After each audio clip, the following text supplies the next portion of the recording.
unmuting, and here we go.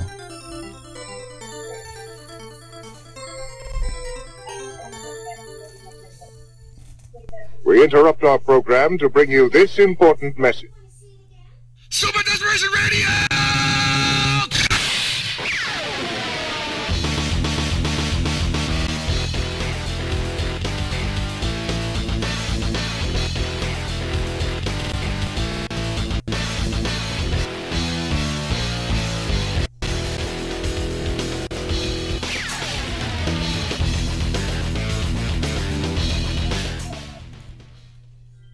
Hey, everybody. Welcome to a new, different, exciting episode of Super Desperation Radio, the March 6th edition. 6th edition. I didn't mess it up. I just bit my own tongue there. That's not me screwing up.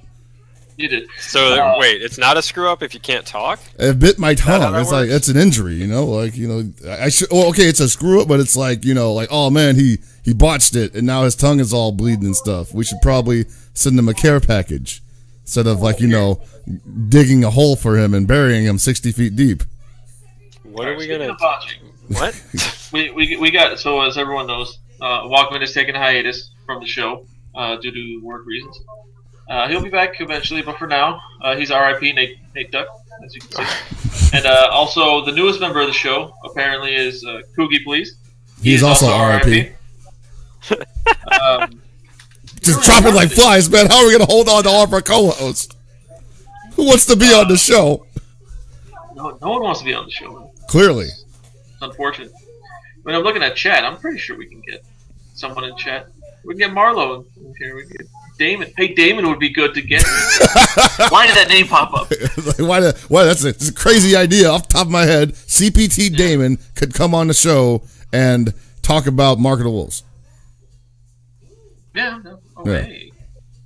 You see, that's some good advertising. Thank you, Chester. Oh yeah. But no, it's going to be obviously a transition for us. We were talking about in the pre-show how the absence of one will be like a phantom limb for the rest of the year until we get to, you know, possibly have. Well, it doesn't help that Alex has been kind of hit or miss with his work schedule, so it's kind of like we're, you know, almost -2. Yeah, we're missing 2 arms. It was like it's weird enough, like not knowing if he's gonna be here or not, and then it's like, oh man, we just lost Tony, and I'm like how do I type with these arms now, you know? How do I live with? You guys aren't looking at this the right way. How the hell can we form Voltron? Yeah. I don't think that's happening, man. I'm just putting it out there. Of course it's not happening. We only have 3 people. There's gotta be there's like a. I mean, you can form the car Voltron with 3 people. I mean, at least you know, I figure Chris has to be the main line, so we have a torso. We just, you know, we're like missing a leg and an arm or something. Like what are things that, you know, we could be with just 2 limbs in a body? It'd be like one of those freaky dinosaurs from what's that failed game that launched recently? That was terrible. Which one? No Man's Sky. There we go. No Man's Sky. Like that freaky T-Rex. Well, they had no arms, but it had legs, and it was like, you know, who designed this poor creature?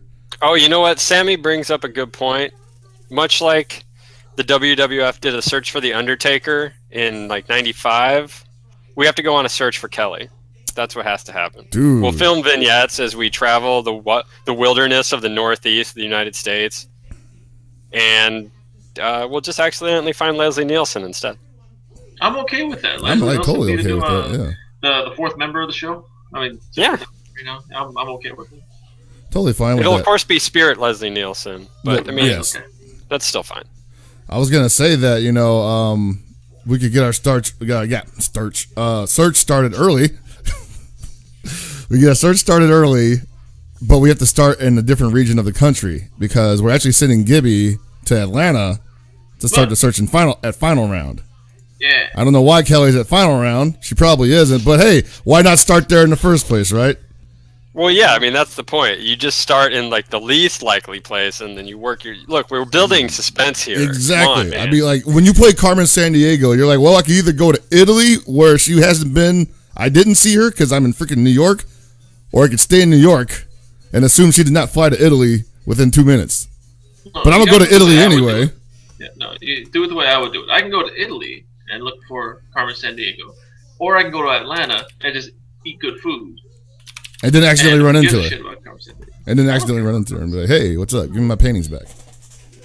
She's not gonna give those paintings back. She already sold them to like the Baroness. It's done. I never caught that girl, man. It's real. But yeah, I'll be at final round. If you want to audition for SDR, just hit me up. On the SDR fly, casting call. It's getting sad out here, guys. Yeah, on the fly auditions for SDR will be held Friday early in the day, Saturday midday around there somewhere. It should be good. You just see what your dynamic is with me. Can you carry me? Can you deal with my monotone voice? Can you deal with the fact that I'm a robot? Yeah, good. We got this. Robot. There's gonna be some people that take you up on that offer, and that means you're gonna have to talk to people. Fine. Oh shit. Yeah. So that's like I thought it was great that you were offering, but I was also like, man, now you're gonna have to like interact with like people and stuff. And I'm not saying you hate that outright, but you also don't love it. I love nothing about this. But yeah, feel free to talk to me now since I already opened the door and I can't close it. Yep. I know all of you, thousands and thousands of fans, want to be a part of the show. So, yeah. But no, yeah, you're contesting on the Price is Right. But the more important part is that you're actually going to be at final round, and that final round basically is the kickoff for FGC season. One day we'll come up with a real name for this. But it all starts this weekend. The majors, the CPT stuff. It's the Capcom Pro Tour. That's the name of it. That's what it's starting. I think that's probably the best way to go with it. I know a lot of people have been kind of like, let's say, apprehensive about calling it CPT season because that basically encompasses a bunch of other games and doesn't necessarily focus solely on Capcom Pro Tour. But at the same time, everybody's schedule is kind of, is playing to that more or less. Especially if you plan on going to majors. If you don't count Capcom, there really is no quote-unquote off-season for fighting games anymore. Right. There was 4 years ago, maybe, but now there's events all the way from August, basically to final round with no stop at all. Yep. That's fine. I'm actually glad that people found time to do extra stuff. I mean, because I don't have to go to them, but I'm glad that other people have a chance to maybe go to events that they possibly are going to be able to go to instead of not being able to go to other events. Like, I imagine there was a demand for this, right? Like, it's not like they just decided, I'm just going to stick 8 more tournaments in this region because I can, and nobody asked me to do this. So it's serving a purpose. But like you said, there's no off season anymore. At least if you don't play Street Fighter, if you're playing anything else, and you're just doing it for the sake of competition, you could theoretically be going year round. But the big season, Evo season, I guess is also the other term for it, begins with final round, and that is synonymous with like CPT at this point. I still say that I think Evo should probably be the way to end the year, but CPT ends at its own time. But I'm excited. It's cool. I'm kind of hoping to see a lot of games kind of start building their scenes now. I've definitely seen it happen before where games were, their scenes were doing, well. And then once the majors started happening, people actually started like picking up games and showing up and whatnot, Weekly locals became a little bit more focused on showcasing new talent that would show up at these events. And, some people got discovered that way. So 2017 could be the year of a new Knuckle Dew or Chris T or Alex Myers maybe. So always something big that happens after around this time of year. But you must be excited. Hold on, am I alive? Yeah. Oh Lord, yeah, it's windy as all get out here, and I guess it's small town middle America. Oh man, they knocked out your camera. Looks like. Oh yeah, I can't connect to Skype right now. Oh, well, it's okay. It frees on a decent frame at least. Yeah, now we got like a placeholder. You're just looking at your name like, God damn this O. The concerned look. Is my name really Soup Effects? But yeah, that's me staring at it like I really don't like this. I really don't like this handle at all. I'm looking forward to the season starting. I'm gonna I should be at a decent amount of the shows this year. So I'll get to see a lot of people. If you want to audition for SDR at any of these shows I'm at, just hit me up. Hey, there we go. I think what we might end up doing is we could replace both Walkman and Sanchez with Black Rose. I think that could work. Oh yeah, that would work. He's not doing anything. That man is a workhorse. I don't know what you're talking about. I mean, he's not doing anything that'll keep him from being on the show. This is true, I think. He watches us every week. We can put him on here. Joke's on him. He doesn't want to be with me. He's like, screw these guys. But yeah, it should be fun. Hopefully, other scenes step it up and start doing more for their games. I do like. It's nice that Street Fighter V has its own circuit and it continues to grow. KI World Cup is this weekend.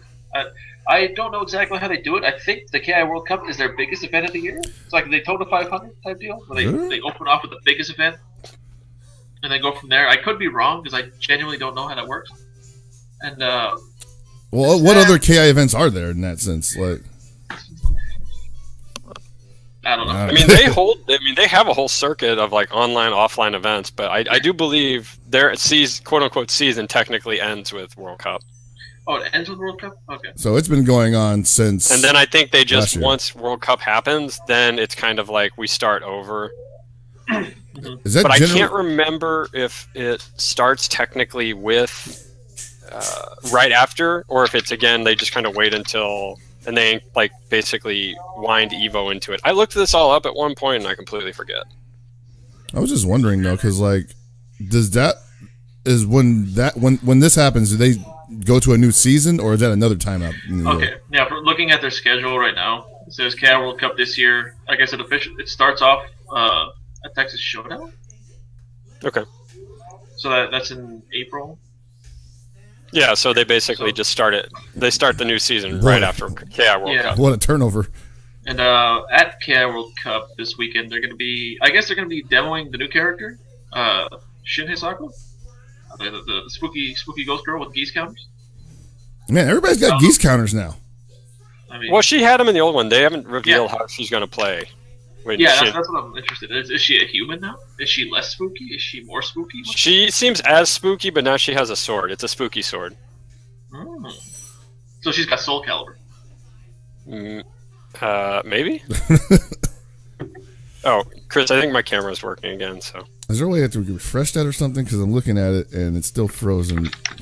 I mean, whatever. Yeah. Permanently stuck like this. Yeah, I think so, man. It's just like, if you can see yourself moving, I can't. I definitely can. Okay, maybe. It doesn't necessarily mean anything for you, however. Yeah, I can't. Hold on, I'm gonna drop you from the call. Okay.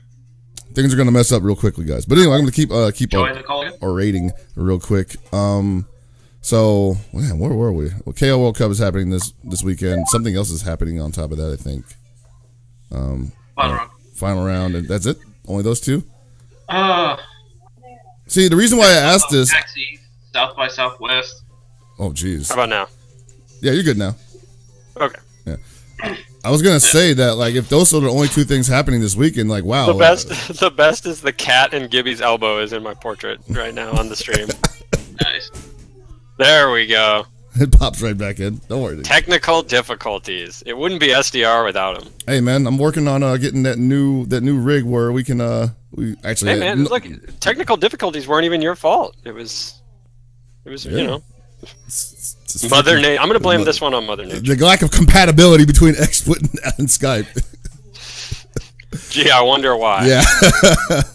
But I was going to say, like, with the weekend coming up, like, if there was only, like, 2 events happening, that's a miracle. Because if you were around last weekend, how do you watch all that crap, Like, we had a Red Bull event that I didn't even know was happening. Had the SinCal event, which was apparently really good. Vanguard in LA. Vanguard. Like, just a ton of shit. I don't even... What? There's just like a ton of shit happening last weekend. Oh, well, the worst weekend coming up I can think of is April 7th through 9th, because it's Northwest Majors, West Coast Warzone, and a Wizard World event. Yeah. Damn. So that's a lot. Yeah, it's going to be almost every weekend is going to be packed leading up to Evo and even after Evo. It's going to settle down a bit, but there's still going to be quite a few events.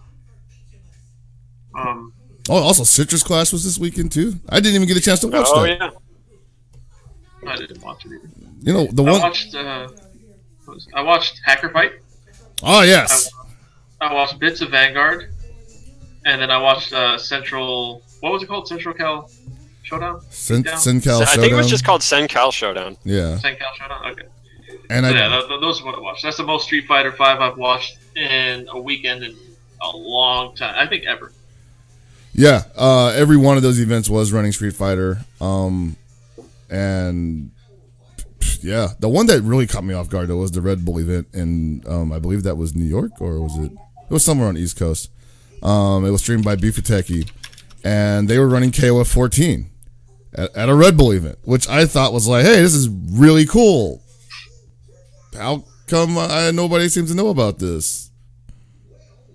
And not a lot of people showed up. It was still really cool to watch, but I just kind of felt like it should have been a bigger deal than it was. You know, like they had it was in a bar or something, so it might have been like more of a casual event with the Red Bull name on it. But I also kind of felt like damn, you know, like this probably could have been a little better put together in terms of like getting the word out there, you know. But that can't always happen right up front, or you can't always account for people, you know, looking at their Twitters and their Facebooks and whatnot and actually seeing the advertisement and registering it and whatnot. So, especially with 4 other events happening that weekend. So, it's just another testament to like how crowded things are getting. Not only do we not have an off season anymore, but the regular season is like jam-packed full of shit. Now we have to worry about E-League Street Fighter V, and that shit's going to be huge because everybody's going to be there. Like, not only E-League, but so E-League is going to be huge. Red Bull's still doing their thing, and Pro Tour with their changed rules for the upcoming season, you're probably going to see more people go to more events. Mm-hmm. So if you play Street Fighter V, this year is going to be fucking ridiculous. And it was pretty bad last year. Like, if you know Ricky Ortiz and you've talked to her about her travel schedule, like, she didn't get to spend more than a week at home throughout the year. So now that there's only one automatic qualifier spot per region, and they're going to keep you out of that if you're not from that region. So, which is good. You know, after last year, I'm happy they changed it. I am too. But at the same time, that means there's no guaranteed spots anymore, basically. Yeah. Anybody can usurp you. So there are only 2 guaranteed spots. One is already taken by NuckleDo, and the other is going to be the regional. No, not a regional. Well, there's a last chance at Capcom Cup. So it's going to be last chance qualifier, I believe, the day before or the day of. Hopefully the day before. It's the day of. Jesus Christ. That was going to be too much. So what's weird is they said there was only 2 guaranteed spots, but really there's 6. Yeah, because each of the regionals automatically qualify, even if they don't have enough points to qualify. Mm-hmm. So it's interesting. I think that it's going to really make those regionals hotly contested. I also think that that's really good for the season overall, because one of the things that we faced last year with the CPT season and premier events was people were winning the premier events and then just kind of going into hibernation. Like Tokido famously did that after CEO, didn't really come out as much anymore. Now he has to come out. Well, maybe not has to come out. He has to come out more, you know? He has to basically keep his points in a competitive position, which, you know, makes it more of a ranking kind of, you know, it makes it more of a ranking style season, more so than like these guys are here. It doesn't really matter what their ranking is. Maybe that'll get them better seeds, but for the most part, they're already showing up to the big show. Now the end game is the big show more than the actual seed. Paul White? Big show?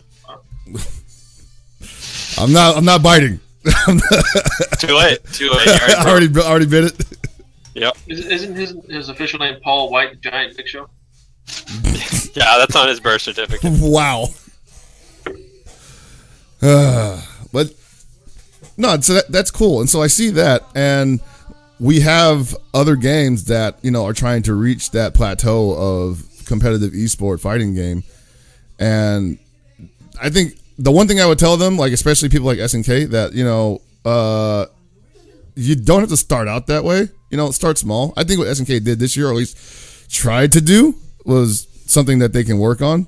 The one thing I don't want them to do is like come at us with another one possibly next year, if they're going to do it, and say, okay, now we're going to have a sophisticated point structure system. You know, we don't need that.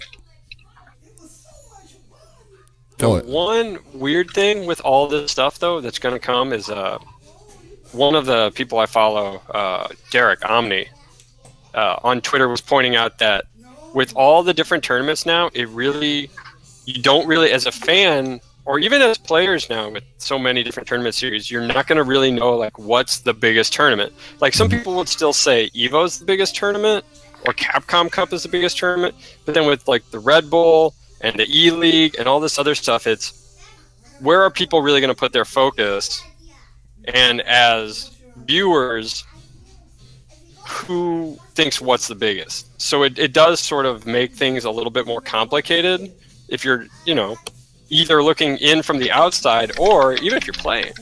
Yeah, we're gonna have to look at it from a point of view where we have to change how we see big tournaments. You know, like a big tournament just can't be big because it's 3 days long and it's going to pull in, you know, the classic numbers. You know, big tournaments these days may become how much the pot bonus is going to be, who's sponsoring it, is it going to be broadcasted? You know, like the whole medium is changing because of these new players, not the actual Street Fighter players, but these people coming in and supporting the scene. You know, and one of the things that I should point out is that these are probably all going to be single day events that we're up against. You know, like the E-League dates, those are just like Saturdays. The Red Bull events just one day also, I think. The Proving Grounds. So it's going to be okay, I guess, to split some of that viewership, because overall, if you have a whole 3-day weekend tournament going on, you're not really losing that much just giving up the Saturday, since the big finals are on Sunday anyway. Now, if they move with that shit to Sunday, then, you know, we've got direct competition going on there, and people are probably going to start, you know, either stepping up their game or thinking about getting out. And the other thing is, a lot of the bigger events are invites, like E-League. It's strictly invite. And I don't know how. I don't think it ties into Capcom Cup at all. I don't believe so. And then there's the not Red Bull Proving Grounds, but what is it? Red Bull Kumite. That's also an invite. Because what is it? Red Bull Kumite. I think the first stage of E-League and Combo Breaker are all like within the same time frame, like same 3-4 days, and that's going to be big, because that's definitely going to split viewership around places. But I think E-League and Kumite take place at different times because of Kumite's in France, E-League's in Atlanta. I believe so. Yeah. Sure. And you know, I completely forgot with all the stuff ESL's been doing too. So there's a lot, like Gibby pointed out, there's a lot of invite stuff, and it seems like we're getting to a point where maybe Capcom Pro Tour might be the place where people try to build their rep to get invited to these other things. I've been kind of theorizing that. You know, I've always saw that when we decided to add another arm to this FGC thing that we take part in, that it would be an invite only, either exhibition fight card style presentation or just an invitation only tournament, and that these open tournaments that we, you know, have been going to year after year were the way that we picked the rosters for those. You know, now one of the things that I wasn't expecting at the time was how much of a role the sponsors would play. I remember back in the MLG days, it became, well, not necessarily just them, but there was sort of an aura around those events that if you weren't sponsored, you probably shouldn't go. And I'm not talking about fighting games. I'm talking about like the more larger things that require, like, you know, a certain amount for just to enter and whatnot. And so it might become a necessity for some of these people to actually be sponsored, to be represented by people before they even get invited, you know? Yeah. And I mean, that's not bad. That's good. I think that's great for some people. Like, if somebody's invited to E-League and they're not sponsored, they probably should be, I think. Maybe get some offers. Maybe they already do. I don't know. I don't talk to a lot of people who aren't sponsored but still are on the list, but it kind of feels like these are the guys that, companies need to be looking at. So that's cool for them, and that's cool for companies who have just been trying to get into this and may not know who exactly to be watching out for. And on the subject of sponsors and leagues, this isn't related, or it kind of is, but apparently Blizzard is going to be doing an Overwatch league. Oh. This article that came out is saying that Blizzard hoped to solicit multiple bids in key markets and believe the franchise could sell for $2 million to $5 million in smaller markets, 3 times that in LA. They're trying to get sponsors to pay to get in to their event, and that's kind of that's something. It seems like that's a road that we could be taking here with fighting game stuff. Not now, but it could possibly be a future for us, which I don't like. I don't like the idea of having to have a sponsor pay for somebody to show up to an invitational tournament. That is pretty weird and kind of the antithesis of an invitational. But yeah, I mean, there is such a thing. I actually kind of wonder how, if there's, I mean, I'm pretty sure there isn't anything similar in like Dota, but it'd be interesting to see. Because right now I would say that if you're talking about competitive video games, I think Dota is pretty much the biggest one there is right now that I can think of, at least. CSGO might have a lot of money, but it's more spread out, I think. Obviously Dota, the international, is probably the biggest single. So it would be interesting to see how other games are running this, because yeah, that sounds kind of ridiculous. I just wonder though, like, there's obviously some sort of like, and this probably exists in pro sports, where there's some form of pay to play. Like, obviously professional sports teams don't just get to show up to the stadium, play, and make millions of dollars. There's probably something that they're giving up in the process. And so, well, there's definitely fees to the league to establish a team and things like that. But I don't know. Gibby, do you know if they pay into the league every year? I don't know. I remember looking into it before. I want to say they do, but I can't confirm it. But it would make sense. Like you need to pay association fees, league fees, whatever. Yeah, part of it. Basically like a dues. Yeah. So it would make sense, but that's on a larger scale. Like, I understand people say like, hey, what like esports would be as big as regular sports one day, if not bigger, or whatever. Well, yeah, that's cool, but like this is all still new. And like what Dota's what, 10, 15 years old now, I think. Something like that. And Valve started throwing all this money behind Dota 2 in the past 8 years now. I mean, the first couple internationals, the money really wasn't that big. It wasn't until what, 3 or 4 years ago, where the money started spiraling because of the crowdfunding aspect and the compendiums. So, I think that's a good way for them to kind of keep, if they were even entertaining that option of a pay-to-play kind of thing, that's a good way to keep that off at bay for a bit, because all that prize money is coming from the fans anyway. So there's no real reason to charge somebody to enter something that's being funded by the public for the most part, because the public ain't getting that shit back anyway. Yeah, we're just getting stuff to watch. Yep. So, I mean, I hope that if we ever do get to that point, like you said, things are really early. Like Street Fighter is literally in the fledgling stage of this kind of operation. So there's no real need for that road to be traveled just yet. And I hope that when we do get there, things are like at least affordable. I don't want, I would hate to think that the barrier of entry suddenly became like $10,000. Yeah, that'd be crazy. I just don't think there's any kind of sustainability on that level to where you can require people to pay in that kind of money to play a fighting game. There's not. Things can change, and things have been changing really rapidly in the last few years. But man, I can't see anything like that happening for 5 to 10, at least. Shit would really have to change. Yeah, is what I'm going to say. Yeah, there would have to be a lot of like some crazy shit would have to happen. Like I can't even imagine like the amount of like professionalism. All of a sudden, Coca-Cola would have to sponsor somebody. Okay. They were this now. I don't know. That'd be kind of cool. Coca-Cola esports for fighting games. Like everybody want all that free aspartame. Diet Coke.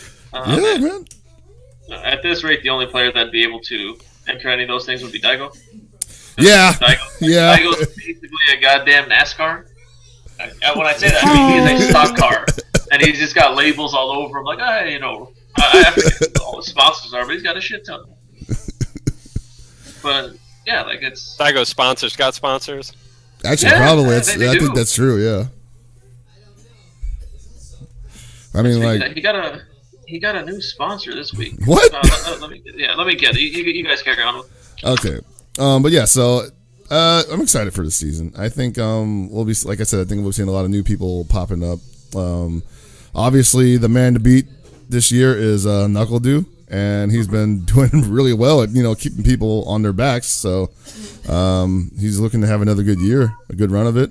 So we'll see what he can do at Final Round. But I'm mostly excited to see what happens with these other games because Final Round should be having a fairly large Guilty Gear turnout. They have one of the largest Tekken turnouts in America, if the largest. And they're going to have a fair amount of international players showing up for Tekken. Yes. Oh, nice. I know that they've done that in the past. Like a lot of people come out for Tekken at Final Round, so that's always a good tournament to watch. I have to look it up, because I cannot remember who is coming to be specific. I can find it. I know Yeah, that. I'm on their Smash GG right now. Oh yeah, so Daigo apparently was sponsored by Cygames. So was PR Balrog. Yeah, PR Rog and Snake Eyes, all sponsored by Cygames. And speaking of sponsors, Jeez. Oh, wow, I got a big bug button up. What is that? I'm sorry, I just noticed this on my hand. Does that mean Red Bull is sponsoring people again? Like, do they have a spot open? Because I'm open. Like my schedule's free. You could be. Yeah. Oh. Then what's his face? Filipino Champ got sponsored by a company called Splice. Or Splice GG. They apparently have an Overwatch team, I think a CS:GO team, leagues, some melee player, or I don't know which Smash, but they seem to have a decent chunk of players. And one of those card games, Gwent, or what's the Blizzard one called? Hearthstone. Hearthstone. Kidney Stone. No, those are terrible. I wouldn't wish those on anybody. Oh, okay, my bad. They just picked up Champ. He was with Panda GG, I think it was. Yeah, that's what he was known for as long as I can remember. Although no, I did see him at an event that he wasn't rocking the title, but that might have just been like the stream overlay that they were just like not putting up sponsor titles. So who knows? That's another thing. I heard a lot of people were getting heated over that recently with the whole sponsor title thing appearing on stream, and people were talking about like, why do we even do this? And I'm like, well, it's because this guy's basically being paid to show up and advertise. So shut up. Well, I mean, I was looking a little bit at the back end of that conversation, and there's some truth to that in terms of that doesn't matter to the streamer. Like, if the streamer is not the TO and this person's being paid to show up to the event, well, they're not being paid. The stream isn't being paid. Mm-hmm. So streamers don't necessarily have to do that. So it's an interesting conversation because you would say, well, you could do it because that's just common courtesy. This person was, comped out a trip or whatever. But that's also where the jersey thing comes in. It's like if they're wearing a very obvious jersey that has the name of the team in big bold letters, then you don't necessarily need to have that. Another good point. Maybe people should actually be forced to wear a uniform when they're on stream. You know, that's what most players already do. And like another way to look at it is look at NASCAR. I bring up NASCAR again. They have like billions of sponsors, and it's just like, oh hey, it's Dale Earnhardt, and Dale Earnhardt's like, okay, well he's number 3, and he's got Goodyear or Goodrich, one of the other. I forgot what it was. Wendy's. But that's it. They would never call him whatever he was, like whoever his sponsors were. Dale Earnhardt. He was the Intimidator. Some people are arguing that the streamer gets paid by the TO. While I don't think that necessarily means that the streamer is beholden to just put up whatever, you know, the TO tells them to. You know, I mean, there's a correlation that, you know, the TO. I mean, it is can paid. be included in in a contract, negotiations easily. or a contract. Yeah, definitely. But if it's just like something where he just said like, "Hey, I'm paying you money, so put this up," and I'm like, "No, man, we didn't talk about this, and I'm not getting anything from it." Now, there is such a thing as sponsoring the stream. Obviously, the streamers can get their own sponsors, and I almost think that maybe some sponsors should be looking into that, sponsoring the broadcast. Maybe that definitely happens. You know, I think that might even be a little bit more of a smarter investment than just sponsoring the tournament. You know. Yeah, the difference is a lot of the sponsors get nothing out of sponsoring the stream. Like say EG, this stream is brought to you by EG. Like, what are they getting? What? Like they can't get anything. They're not selling anything outside of like, hey, we've got good players. If you want to sponsor our players and get your name out there more, that's about it. They sell to sponsors, not to people. Well, that's something that I think EG would have to work on. Like, obviously, if you don't have anything to sell, there's no reason to sponsor the the broadcast. Now, if you're actually selling a product, buy some commercial space. Well, their product are their players. Yeah, that's the difference. I know, but it's kind of like, well, how do you quantify that? Like, what puts the money back in your pocket from that? You know? Well, it's simple. You go like, hey, this guy's Chris G. He stood up against the Ghost of Marvel face to face and didn't even blink. I guess that's it. don't you want a stone cold like person like this on your squad? Yeah, just sponsor him. Stupid stuff like that. Really fun music. All you gotta do is just pay him French fries. I mean, it could be something as simple as like, hey, you saw, you know, here's a picture of Chris G staring down the Ghost of Marvel on a T-shirt, a lunchbox, a coffee mug, and it's all like Teespring crap, you know. And you cut a little 20-second commercial off it. You get, you know, Chris G and the Ghost of Marvel cutting a promo on each other in front of a shaky cam. Should be like you know, a webcam or a cell phone cam to make it really authentic. And you just slap it on Wednesday Night Fights. Boom, you sponsored the stream. Yeah. But as for the original subject we were talking about, good points could be made for either side of the argument. Yeah, and that's kind of the thing, and that's why it hasn't really moved or advanced either way at this point, I'd say.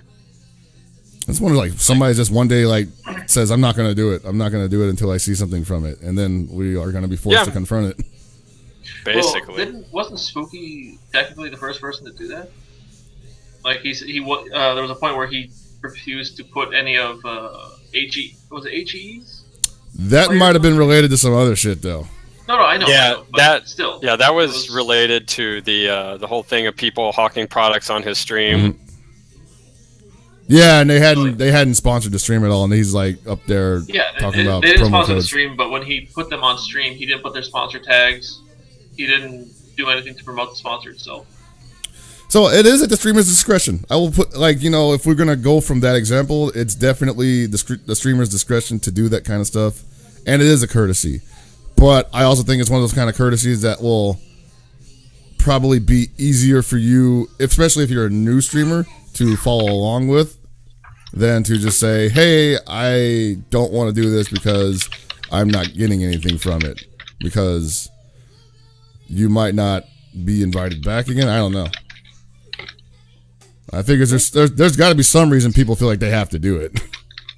I don't really think that people felt like they had to do it. I think people just did it because, again, I think they were just treating it like common courtesy. They're like, oh, this person wants, you know, a stream or a team name in their handle on the stream. That's cool, because it wasn't really a big deal to a lot of people. Right, it was just a part of the name.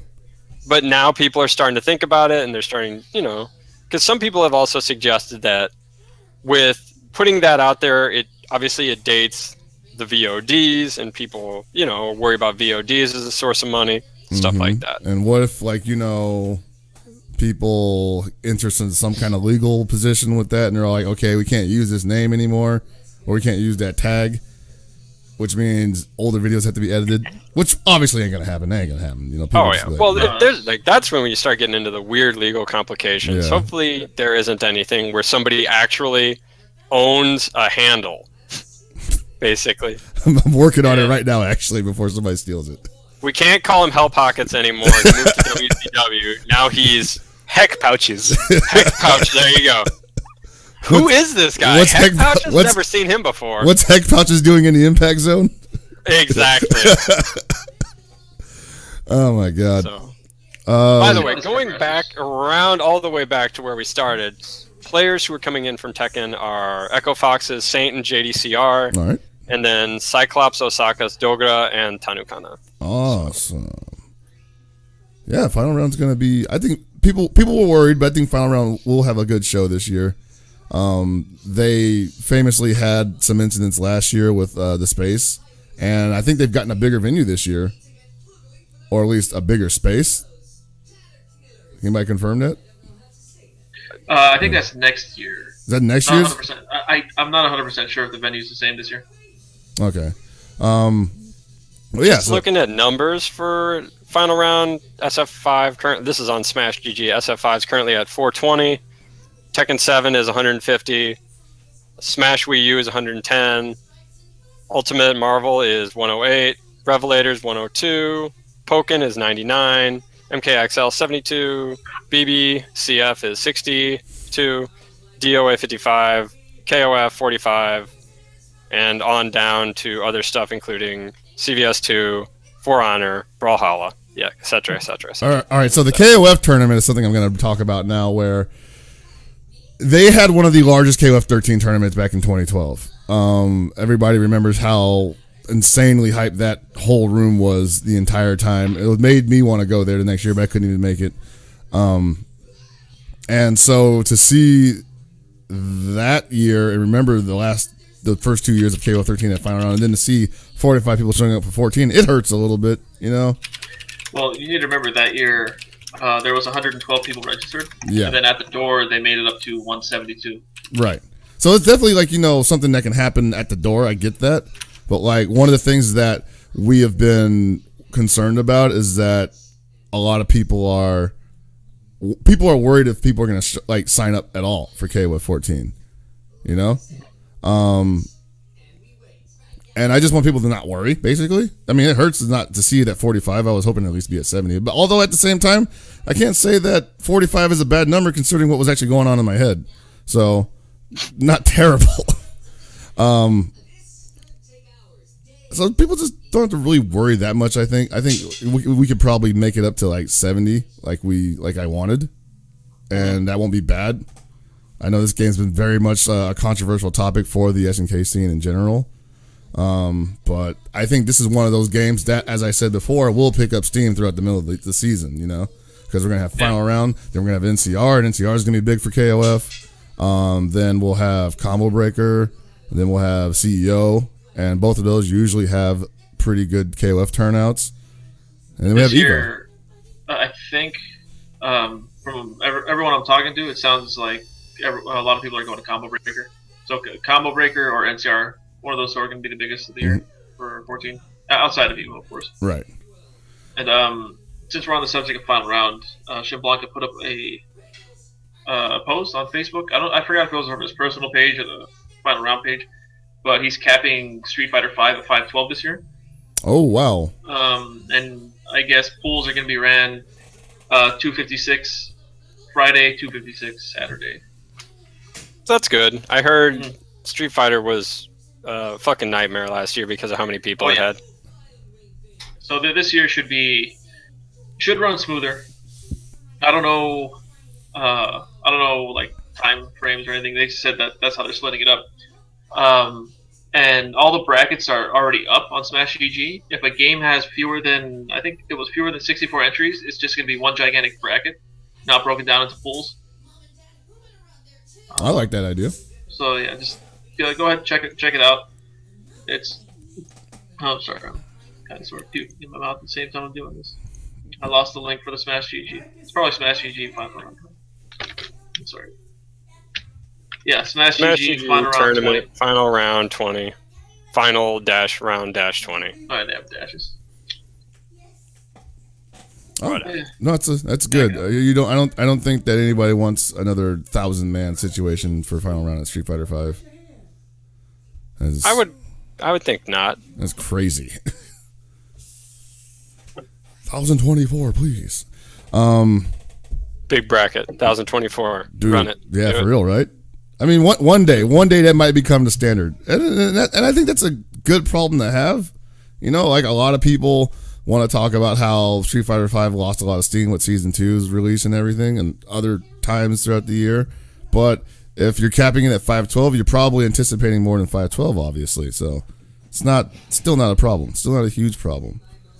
The main test, obviously, is Evo. Are they going to reach 2K? I'm not going to say 5K because that's just... Street Fighter 5? Yeah. Yes. They're going to reach 2K? You think they're going to reach more than 2K? Yes. 5K? Well, what was the number last year? The official number? Does anybody remember? It's like just a little bit over 5K, right? 5,100.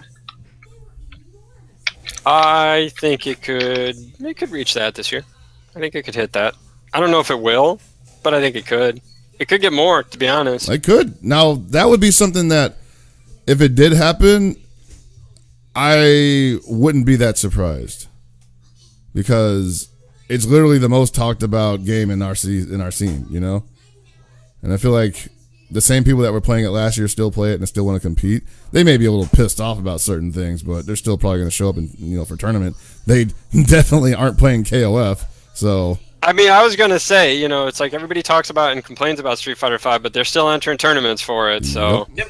It was the same with Street Fighter 4. Yep.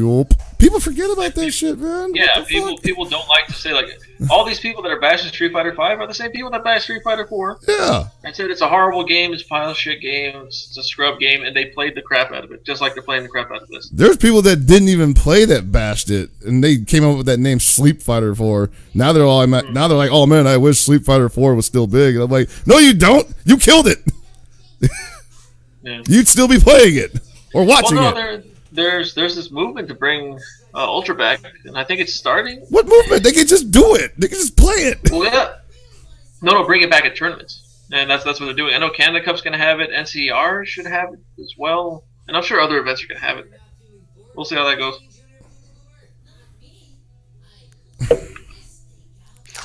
Man, whatever. That's what I'm saying, man. They're over there tripping. Play what you want. They're over there tripping off that shit. Meanwhile, NCR is like, hey, we're going to run a KOF 13 tournament because somebody wants to run it. So, show up to play 13. By the way, show up to NCR to play KOF 13. Show up to NCR to play KOF 14. Don't look in the box. You can play both? You can play both. You can have both. Screw it. Just show up to NCR. Just show up to NCR and play games. Show up to all your tournaments and play games. Chris, give me money so I can show up to NCR. I mean, I want to, but I'm broke too. I'm actually about to move in a couple months, that's probably. Fair. I respect it. my money's going into the house. That makes sense. You actually have responsibilities. Yeah, like it's weird, man. It's like, dude, like people say, like, wow, Chris is a responsible father, and I'm like, who are you talking? Oh, me? Yeah. Oh yeah, I'm Chris. So speaking of being a responsible father, did you do the right thing and get your daughter a Switch? Not the Switch you're thinking.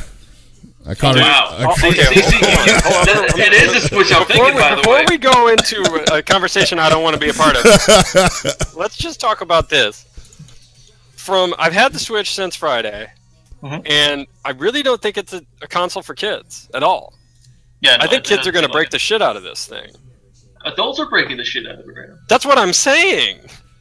I'm sorry, go on. I was just going to say, I don't know. I guess the Switch is supposed to be for people like me. I guess. I like it. It's cool. It's a little weird. But I can't complain because Breath of the Wild is awesome. Yeah, so everything I've seen from Breath of the Wild, the game looks amazing. It doesn't look like a Zelda game at all. Nope. And that's fine, but it looks like an amazing game. My issue is, I'm sure you remember after the Switch was like they unveiled the Switch and did all this stuff. I was complaining about it.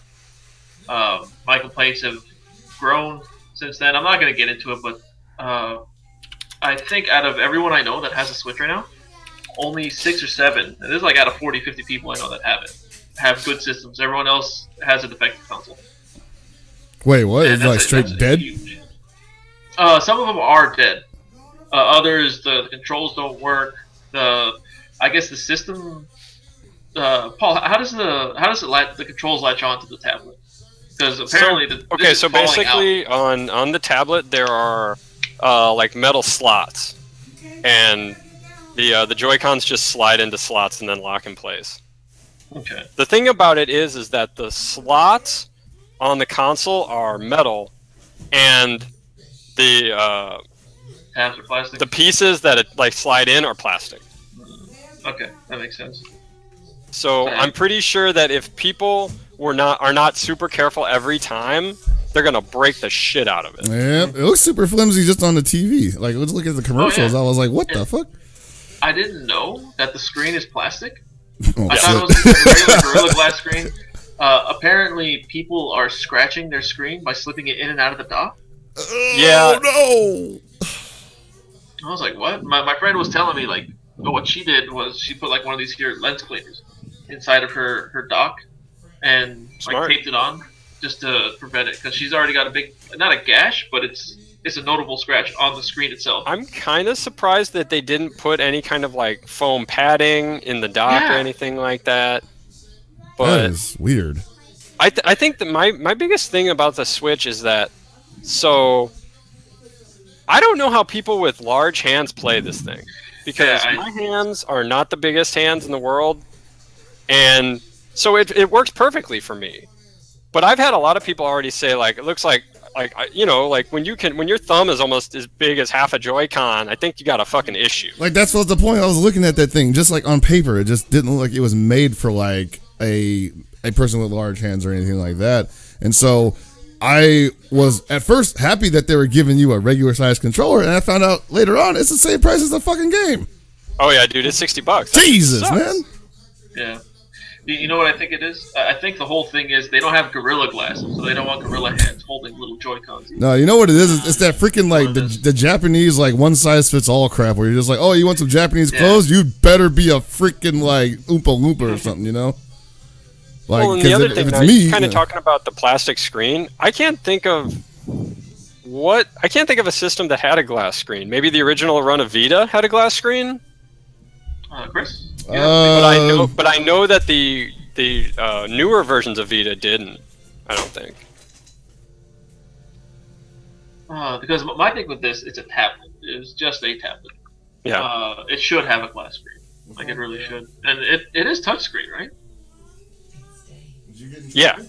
Okay. Well, like all the touchscreen stuff I've used from like game consoles, that's all been plastic screen. That I can think of. I mean, I could be missing something easily, but because I know like the 3DS and the DS both had plastic screens, and people scratched them sometimes, but I don't know. I've got a crack in my Vita screen, but that's it. And it doesn't work anymore either. But I never actually scratched it.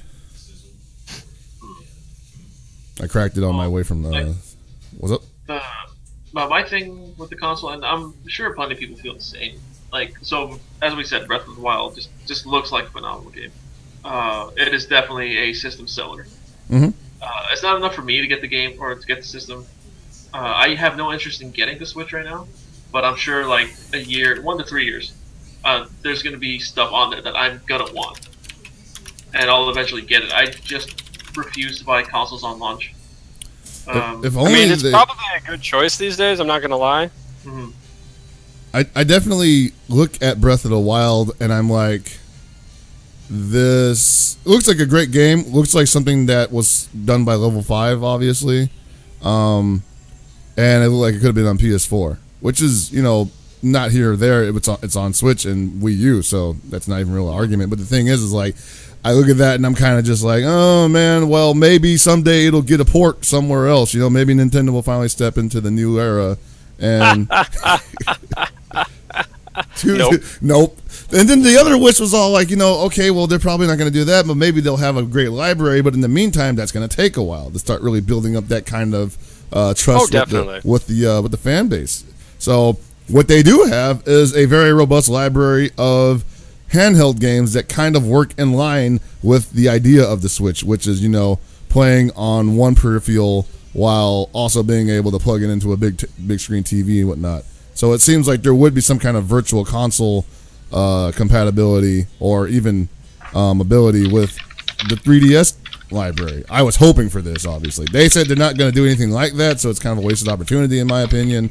But that doesn't mean that they won't do that in the future, Because there's a lot of great games that I still believe should have been ported to console over just being a 3DS title.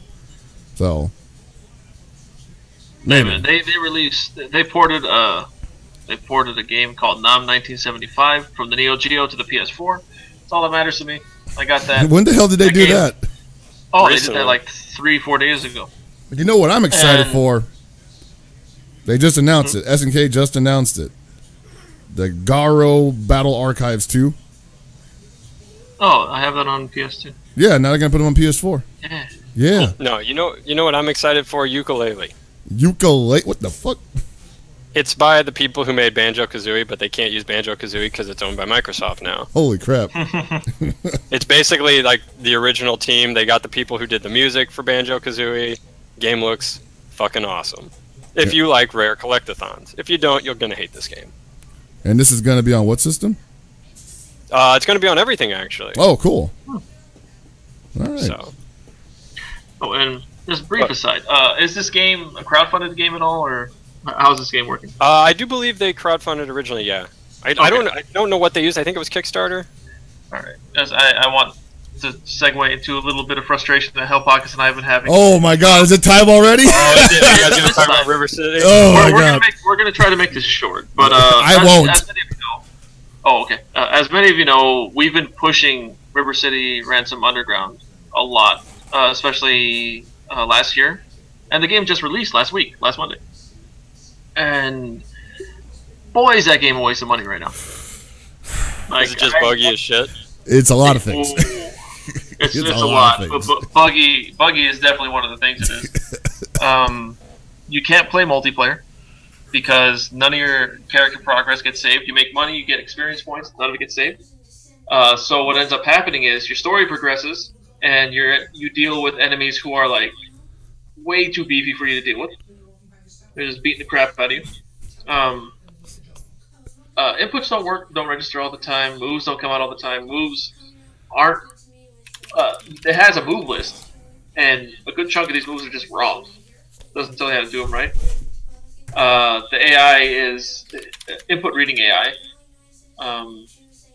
The way online works, if we're playing 4 players and we're like in a big brawl, if I send one character flying, everything gets hit, including my partners. Jeez, what else? So wait, okay, hold on. Now you're telling me your progress gets saved in multiplayer in terms of the story mode, but your leveling up doesn't get saved? No. Or is that not just for multiplayer, it's just not in general? Leveling up in multiplayer does not get saved for either player, actually. Yeah, so the host is the only one who will get it saved. I won't. No, I didn't get it. Yeah, that's what I was going to say. There are times where it does not save at all. Yeah. And I ran into me and Metaphysics ran into this thing where Hell Pockets was hosting. I had like a beefy level 20 character. Abe had a level 5-6 character. At the end of it, he got my character. I got his character. So I had you somehow switched experience? Switched characters, yeah. Yes. So I had to regrind my character back up to where it was. And he's like, "Oh, sick! I got this beefy tank guy." Yeah. That's got to be some kind of security breach. I don't know what it is, but it's dumb. It's probably just a server communication issue. I mean, I'm sure it's something like that. They are using Are they using GGPO? I can't remember. I think they. I don't know. I saw someone on Twitter say it. There's just a lot of issues with the game. Anthony really hates the story to the game because it doesn't. It fucking sucks, man. Yeah, like so the story makes absolutely no sense, and on top of that, it doesn't take into account the original River City story. It just like they they tried to. So basically, you're dealing with this. They're dealing with this updated version of the River City story where Alex and Ryan are now old men, and they in relationships with other characters have altered to the point where like now Ryan is dating Slick's girlfriend Roxy, and Alex apparently had an affair with Ryan's ex and had a baby with her. And they don't even go into what the hell that's significant for. They just show it to you like, hey, here's a redheaded kid. Like literally a redheaded, I won't even continue that thought, but basically it's a redheaded girl. And you don't even get any closure on it. You're like, what the hell was this all about? The kid's not even in the ending. Did you notice that in the ending? Oh, she is. I didn't see her. When they're riding the bike? Very brief. And riding the bike? She's not even riding the damn bike. What happened to Paul? I think wind killed him. Wind killed him. Wind jammed him. Yeah, he got jammed by the wind. He's been wind jammed. Sorry, guys. Gibby's now taking up 2 spots. But it.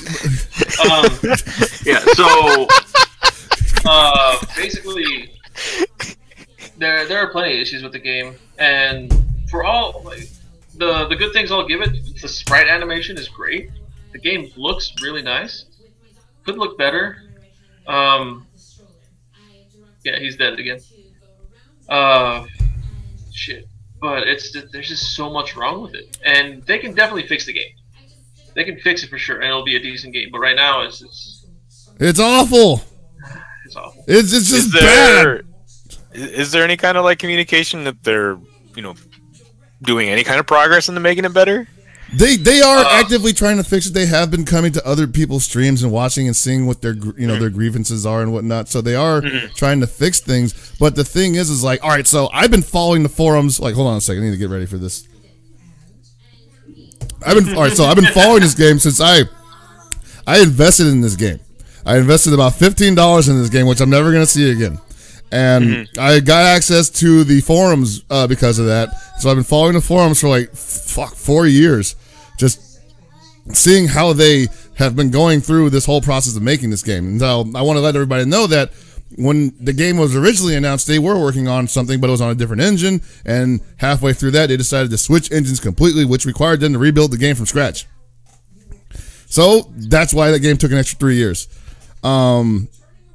A lot of the issues that we saw when we started playing the game at first were present during the beta. It was a paid beta, mind you. You had to pay $50 to get into this beta. Otherwise, so it's like early access. It's basically early access for a game that wasn't even on Steam yet. And people were reporting these issues. People were reporting these issues on the forums. And for the most part, the devs were doing their best to knock out the bugs and whatnot. But they never tested the fucking multiplayer. Like, they never actually tested to see if the save function worked.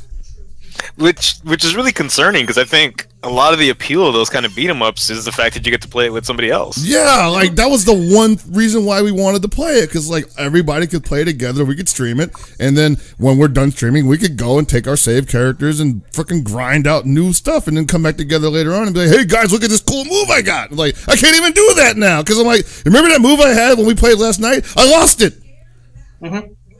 Oh, Chris, I don't know if I told you, but apparently there's hidden super moves. There's hidden super moves. Sorry, they are super desperation moves. Oh, okay. They I'm okay with that. Like they work that way, but apparently you need 1 HP to do. Oh yeah, so that is something that my buddy Gordon figured out, because Glenn apparently has Raging Demon if he's got 1 HP. Like here, Alex, 1 HP. Okay, my character has 500 some odd HP. I'm either dead, or I'll have something that is higher than 1 HP. So this isn't a percentage of your overall health. It's not like, oh, you're at 20% of your max health. You now have access to super moves or desperation moves or what have you. You actually have to be at numerically 1 HP. 1 HP bar. I think that's fucking asinine. I think it even flashes where it's like, hey, this one piece of health you got left? This is the one thing you need to pull off this ridiculous move. What kind of whack shit is that? I don't know, man. These guys are like, these guys are creative. I can see the creative energy in them and how they design their games. And I don't want to say that they're idiots and they don't know what they're doing and they're not interested in making the game fun. They definitely were. In fact, I would say that this game is what happens when you try to put too much fun in the game.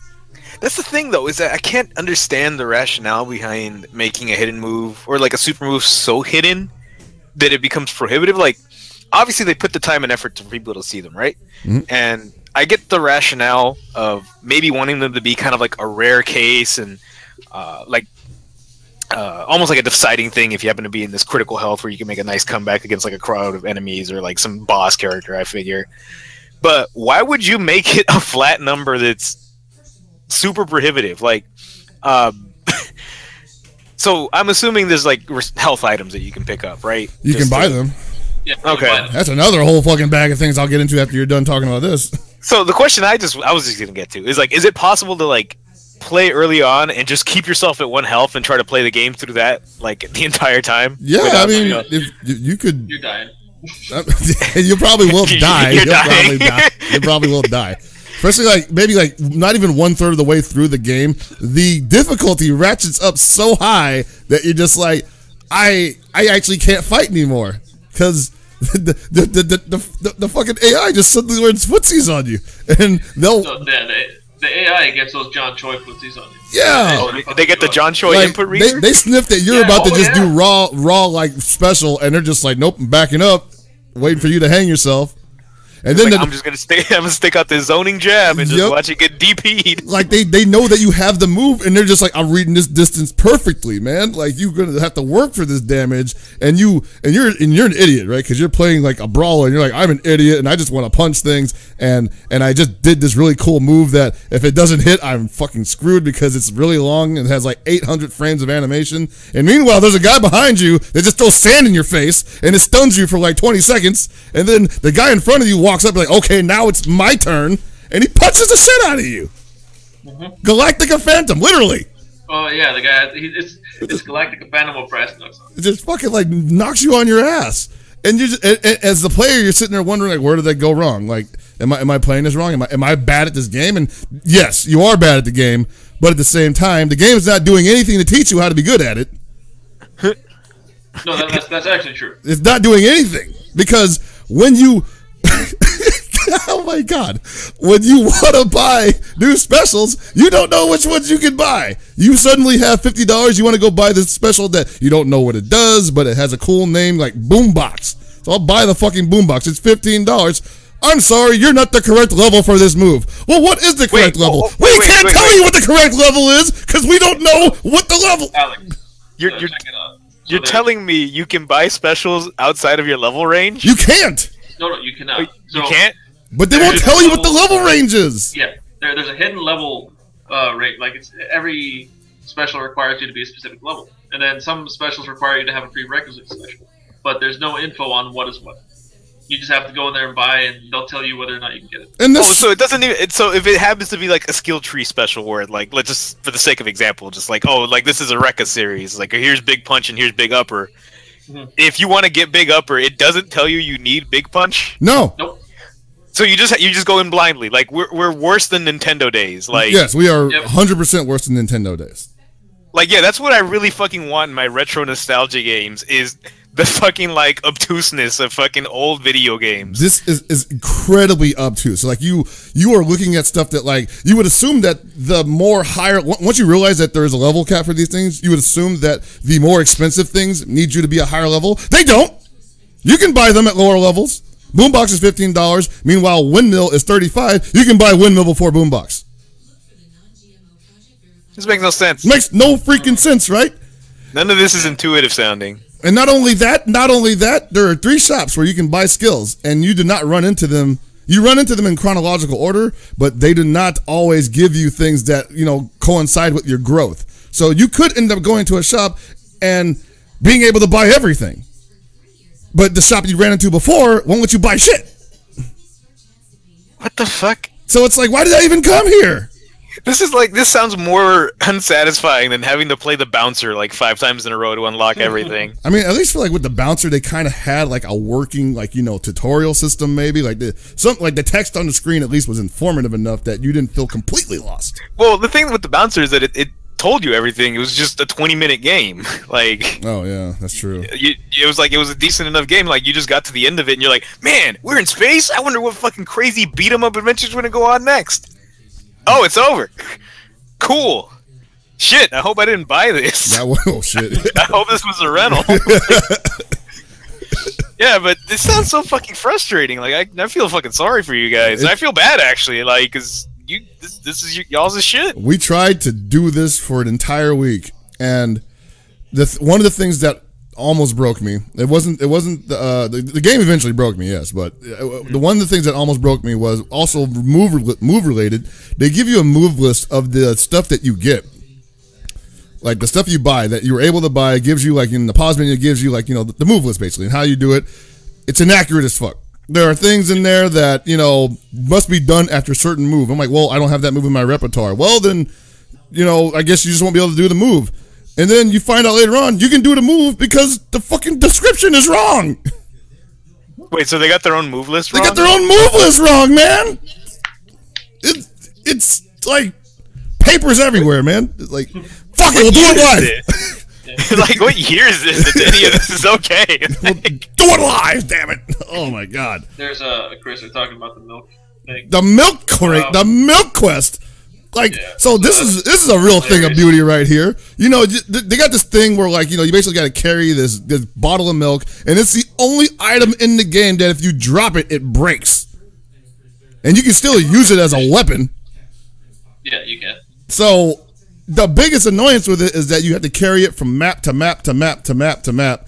And at every map, you run into a random chance of an enemy spawning right in front of you and just like wailing on you the moment you appear. So you could go like 3 or 4 maps, right? Run into that 4th map, there's a fucking luchador in there just doing like a diving headbutt to you. As soon as you walk into the screen, you drop the milk. You got to walk all the way back, pick up another bottle of milk. And this is not a side quest. This is like this is story progression. Yeah, it's a storyline thing. And one thing that I don't like about the game. How beat 'em ups have screen transitions? Usually the screen transition, nothing happens until you can move.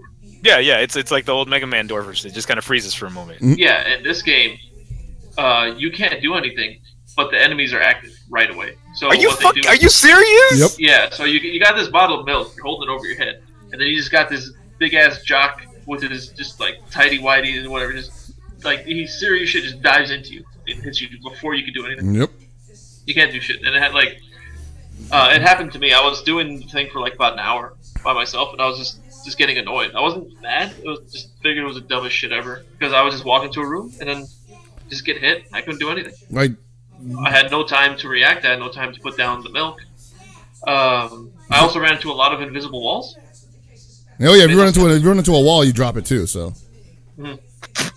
And then when I was helping Hell Pockets with it, I found a way to break it. Yeah, we broke it. And then I helped Anthony do it, and me and Anthony did it in like 7-8 minutes. I'm like sick. So yeah, that's like one of those things where like that is actually like people have been asking me like, hey, can you come online and do the milk quest with me?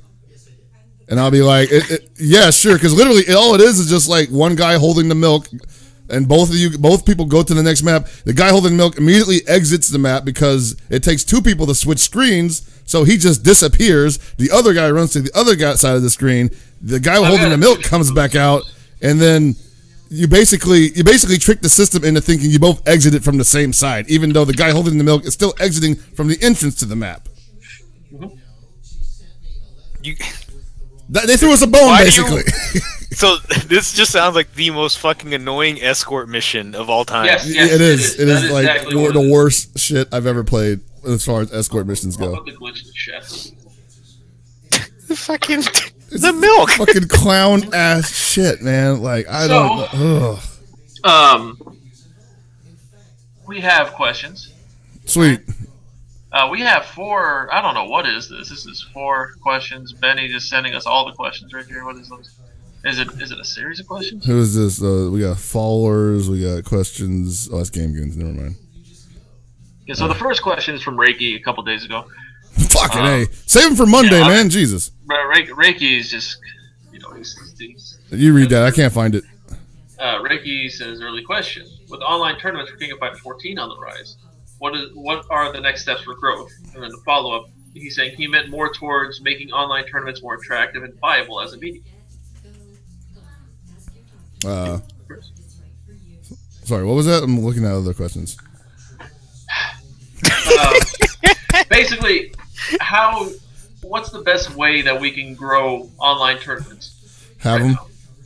Keep having them. Yeah. Well, how can we attract more people? How do you attract more people? So I like to.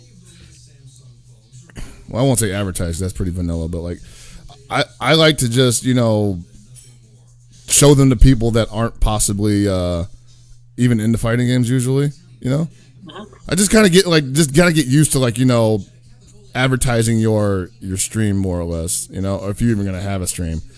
Online tournaments are weird though because technically anybody can play it, but some people shy away from it because some people just are like, well, I don't want to play in lag, I don't want to play random people like that because somebody might think I fucking suck at this game, and it's like who cares? People gotta get over that shit. But other than that, it's more or less just like similar to growing any other kind of tournament scene. Just keep having the events, talk to people about the event that's happening, advertise, hook up with people that are like-minded, and maybe run dual events. Maybe somebody can stream an online Guilty Gear event, then after that run an online KOF tournament or something like that. Networking is also big, obviously, but other than that, there's no real magic formula, I believe.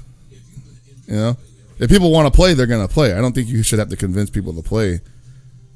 Yeah, online tournaments technically are the easiest for people to enter, but at the same time, they don't take them seriously because it's online. There's lag, there's this, there's that. You throw money behind it, people will play a bit more serious, but they're still going to get frustrated because lag. Lag is always going to be there. Like here, Rick, you're the one asking this question. I complain about playing you because I cannot have a good connection. There's always random lag spikes, issues, and everything. I would if I were playing in tournament for money and I had a chance of getting top 3, I would just lose my shit and I would just complain about it the whole time, and then I would just yell about never wanting to enter a tournament again. And I'd probably enter a tournament the following week. But yeah, it's one of those things. It's hard, but it's not too hard. You can get newer players in online tournaments. There are a lot of players, there are a lot of established players who say they don't want to play an online King of Fighters tournament, online Street Fighter tournament, online Gear tournament. Doesn't matter what it is. And some of these games, from what I'm told, have really good online. Like Alex, Steam Revelator, the online is great, right? Fantastic. I've played people from New York with zero problem. Yeah, and it's actually the same with me in 14. I've played people on the East Coast with no issues. I've had the worst connections I've had, surprisingly, have been with people here in California. Mm-hmm. And I don't understand that. Well, America's network infrastructure is a gigantic shit mess. Mm-hmm. None of it makes any sense. But also the netcode overall and the input delay for PS4. Yeah, they don't help. Yeah. Yeah. Like PC Revelator just has the advantage of having naturally faster input reader than its PS4 counterpart. So a 4-frame connection on PC is basically like offline PS4.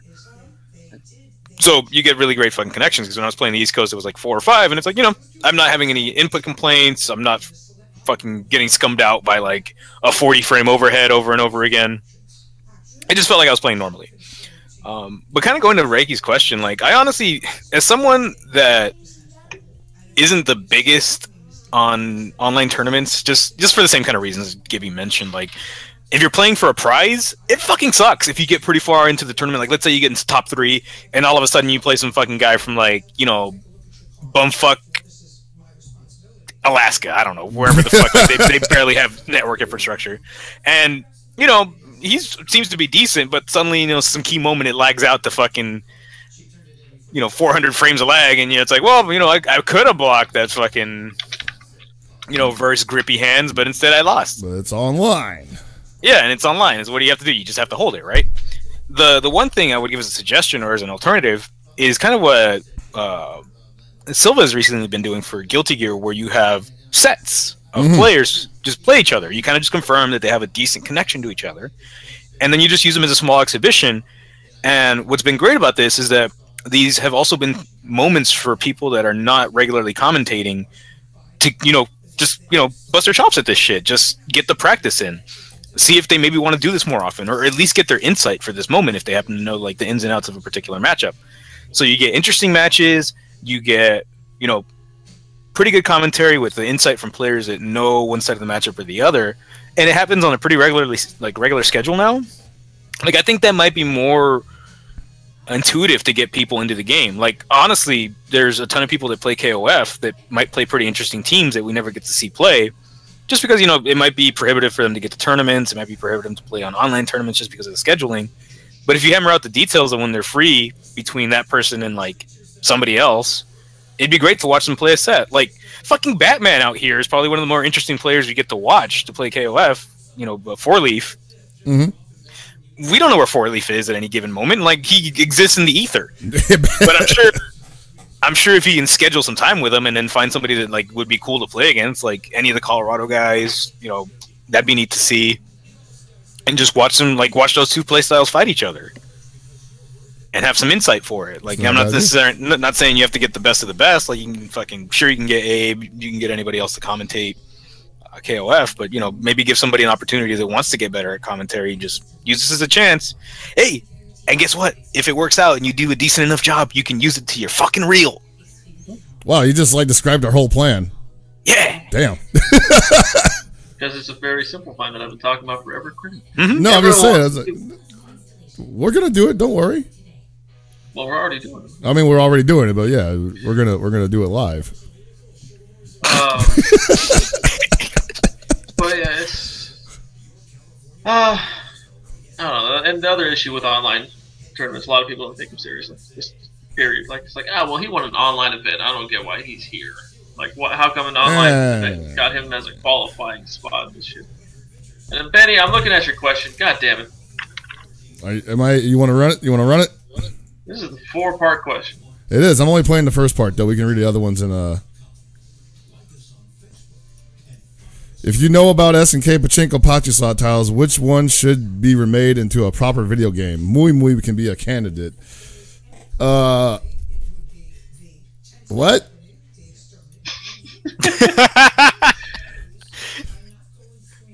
I mean, sure. Muy Muy. I think that's it's like all those Pachi slot games are already video games, though, for the most part. There are some of them are like based on dating sim characters or some shit, and then SNK released some dating sims, which he goes into here. But he asks a really important question. We should link them together. Who's watching the World Baseball Classic? The World Baseball Classic. Mm-hmm.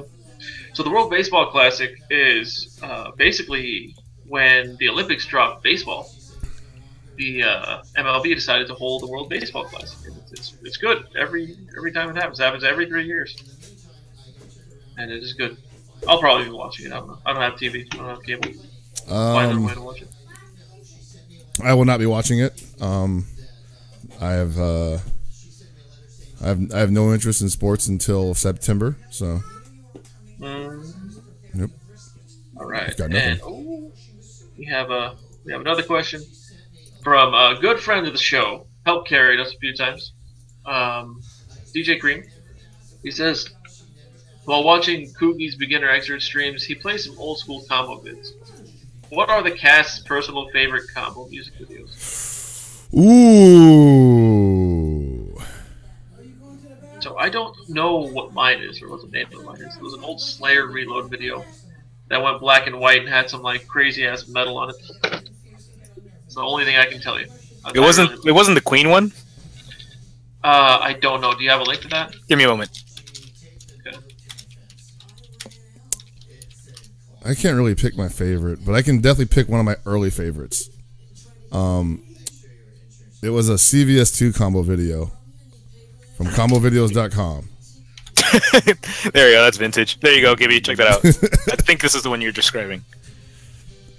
All right, so my favorite, actually, I've never been able to find it ever since I had an AVI of it. I had a video of it, but I've never been able to find it. It's a KOF 11 combo video. It was like the first big KOF 11 combo video that showed you like all the different kill combos for different teams. And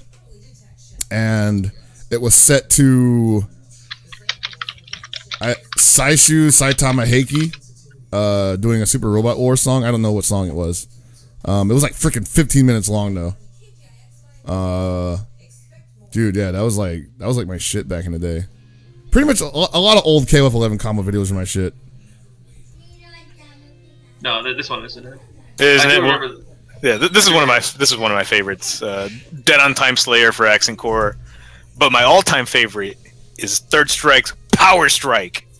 Like, this was RX flexing at his finest. Like, every character gets a combo. It's set to what's that band? Help, I can tell me out. The lead singer was like the good one was Tharja, and she left. Oh, Nightwish. Yeah, Nightwish. Like, oh, Jesus. Like, this video goes hard as fuck. I can't imagine Nightwish over Third Strike. That's gotta be like some epic shit, look, man. yo, my man. Like, let me open your eye. Let me look at this real quick. Let's see if I run this on the channel real quick. Yo, as soon as Stargazer starts up, like, I'm ready to fuck. Like, this shit gets me so amped. See, even Thea feels it.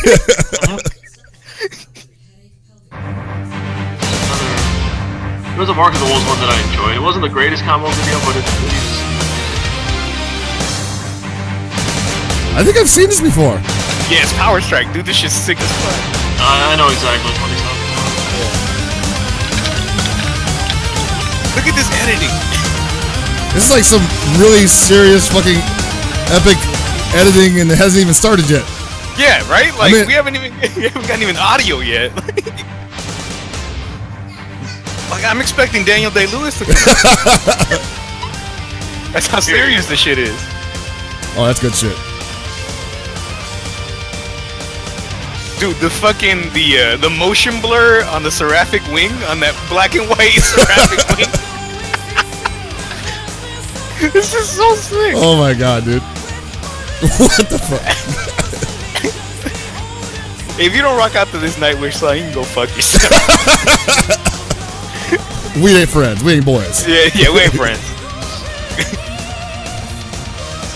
And you get the sickest combos in this. Dude, half of this shit I didn't know you could do. Yeah, this shit's great. Love every moment of it. Like, if you've ever made a combo video before, like, some of these spots are just like, you know, this dude just replayed this over and over again saying, yeah, that's sick. Yeah, this right? This is the fucking hook right here. Like, he's like, oh, yeah! Makes my shit rock hard. Dude, he got the fucking last frame collarbone breaker Ryu overhead link. Like, that's some fucking, like, Phantom World shit. You only see that once in a million years. Alright, man, we're gonna be running overtime. In fact, we already have. Oh. So, I can't find mine. I know some of my liked videos, but I used Metallica. It was a Mark of the Wolves thing. And I mean, that Slayer one is still my favorite, but because it was Reload Slayer and he's just murdering the living shit out of everybody. oh, yes. See if I can find. And there's a ton of problems with, like, people used to upload all their shit only to combo videos, or for that brief moment where people were foolishly uploading the Google video. Oh, God, dude. I can't believe people did that. That's bad. I can't find a match video that's super important to our history as fighting game players, and it was only on Google Video. And every time somebody mentions it, I want to bring it up, and then I just sound like a fool when I start detailing the stories of what happened about how somebody brought Focus Factor to a money match. What? Yeah. Just Onin versus JOP in Tekken. Oh, wow. Shit. And he pops Focus Factor pills before the match starts. And every time I want to show it to people, it just doesn't exist. But anytime I mention it to a Tekken player, they're just like, yep. That happened. Oh, my God. I hate that kind of shit, man, where you're just like, just the piece of FGC history is lost and you just sound like a crazy old man. Yeah, you just sound like a fucking... Yeah, welcome to my fucking life. Yeah, the song that I had was the CVS2 video that I saw. It was an instrumental to Black Rob, "I Dare You." Man, Black Rob, who remembers that guy? Holy shit. I remember him. Okay, so I don't think I'm going to find this video. I gotta consult the Encyclopedia for All Markables videos. Oh fuck! Of course, there's a fucking CVS2 player named Black Rob. Yeah, of course there is. Of course there is. Fuck, dude! I just screwed up my whole fucking search. My data is ruined. Anyway, we gotta get out of here. Yeah. And Paul is DOA for the outro. Rest in peace. So we're glad you guys could join us. We were a little bit over time by 3 minutes, but I think it was worth it. Join us next week where we might have a special guest, and if not, I've got another 60-minute rant on River City Ransom Underground because I did not get it all out today. Boy. And as always, remember to watch Final Round this weekend and to go to NCR if you can. Make sure to watch NCR if you can. Sign up for KOF 14 if you can, and other games if you can. And sign up for King of Fighters 14 at Evo. There you go. Sign up for King of Fighters 14. Like at Evo. You can't sleep on that, guys. You can't stress it enough. Gotta reiterate this over and over again. And again, another reminder: if you happen to be at Final Round and you see me there, feel free to audition for SDR. Slots open. You can become an official member. Yeah. I'm down with it, right? Yeah. We need scabs. We're not union. Yeah, exactly. We need scabs. Wow.